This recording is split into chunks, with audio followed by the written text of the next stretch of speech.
One of the reasons why people like us are campaigning for P2B is the truth that this pastor is splitting out in the church. I keep telling people that prayer does not solve any physical problem. People don't want to believe us. The same reason I tell them there's nothing like ritual money, they don't want to believe us.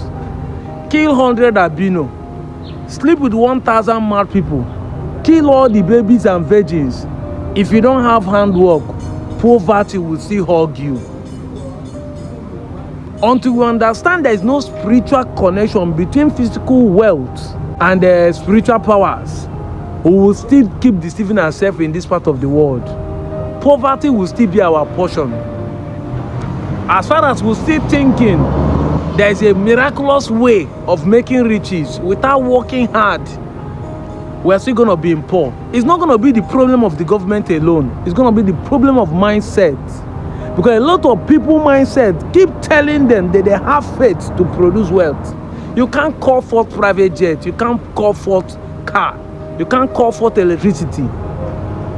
Babalawo get power, Babala get power. If they use generator for a house, you know if you turn this water to fuel. Your pastor cannot own electricity. They cannot even on TV with the name of Jesus. You must get this fact.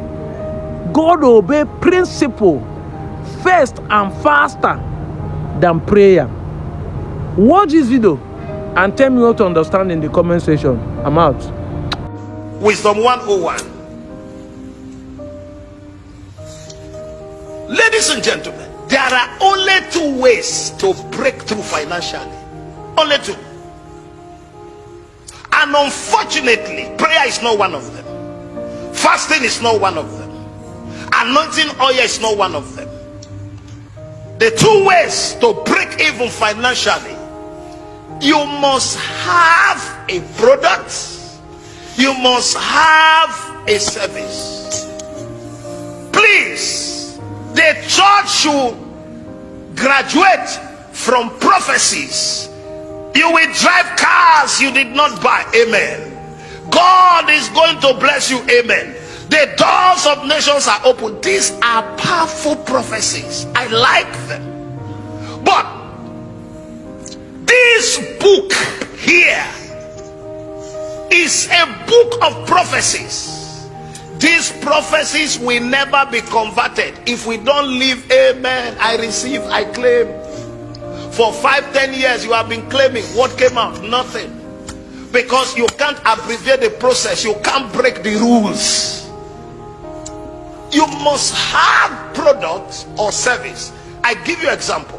When you go to Forbes and they tell you Elon Musk is the richest man in the world, they will tell you the service is rendering to mankind and the product is delivering to his generation. Am I talking to someone here? Bill Gates is the richest man in the world. Microsoft, they will tell you exactly the value they have added to humanity. They will tell you Aliko Dangote is the richest man in Africa. They will tell you about Smith. They will tell you about sugar.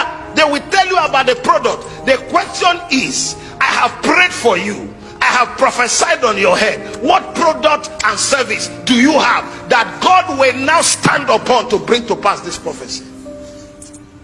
So, no matter the prophecy and amen, if you don't have product, you don't have service, you are a comedian. You are a joker. This is where the charismatic have missed it.